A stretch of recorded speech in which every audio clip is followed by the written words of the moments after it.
સુરત જિલ્લામાંથી પસાર થતા નેશનલ હાઈવે 48 પર કિમ 4 રસ્તા નજીક આવેલ સાવા બ્રિજ પર કન્ટેનર ટ્રેલર અને ખાનગી બસ વચ્ચે થયેલી આ ટક્કરમાં ટ્રેલર ચાલકનું ઘટના સ્થળે જ મોત નીપજ્યું હતું, જ્યારે બસ તેમજ અન્ય વાહનોમાં સવાર લોકોને ઈજા થઈ હતી।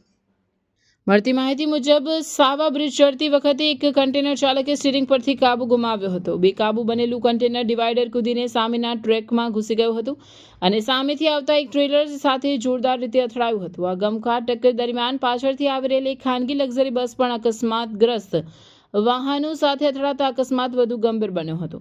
અકસ્માત એટલો ભીષણ હતો કે ટ્રેલરના ચાલકને ગંભીર ઈજાઓ પહોંચતા તેનું પ્રાણ પંખેરું ઉડી ગયું હતું, જ્યારે બસમાં સવાર મુસાફરો અને અન્ય વાહનોમાં સવાર લોકોને નાની મોટી ઈજાઓ પહોંચી હતી, જેમને તાત્કાલિક એમ્બ્યુલન્સ મારફતે નજીકની હોસ્પિટલમાં સારવાર માટે લઈ જવામાં આવ્યા હતા। હાઈવે પર 3 વાહનો વચ્ચે અકસ્માત થતા વાહનોની લાંબી કતારો લાગી ગઈ હતી અને ટ્રાફિક વ્યવસ્થા ખોરવાઈ હતી।